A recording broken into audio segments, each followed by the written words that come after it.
దొంగ దొంగది అనే సినిమాతో తెలుగు ఇండస్ట్రీకి ఎంట్రీ ఇచ్చి తన అద్భుతమైన నటనతో ఎంతో మంది అభిమానుల్ని సొంతం చేసుకున్న నటుడు మంచు మనోజ్.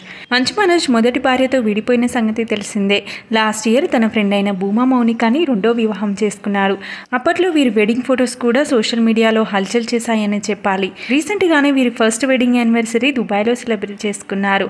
అయితే ఈ కపుల్కి రీసెంట్గానే పండంటి ఆడబిడ్డ జన్మనిచ్చింది. పాప ఫేస్ని ఇప్పటి వరకు రివీల్ చేయని ఈ కపుల్ ఈరోజు పాప పేరుని అనౌన్స్ చేశారు.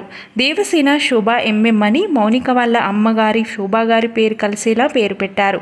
మా లిటిల్ మిరాకిల్, మా కంటి వెలుగు, చిన్నారి దేవసేన శోభాకి మీ అందరి దీవెనలు కావాలి అంటూ మంచు మనోజ్ పోస్ట్ చేశారు.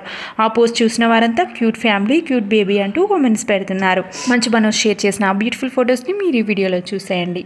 ఈ వీడియో నచ్చినట్లయితే ఈ వీడియోని లైక్ చేయండి, షేర్ చేయండి, కామెంట్ చేయండి. అలాగే ఇప్పటివరకు మా ఛానల్ని కనుక సబ్స్క్రైబ్ చేయనట్లయితే వెంటనే మిస్ న్యూస్ ఛానల్ని సబ్స్క్రైబ్ చేసుకొని పక్కనే ఉన్న బెల్ ఐకాన్ని యాక్టివేట్ చేసుకోండి. Thanks for watching.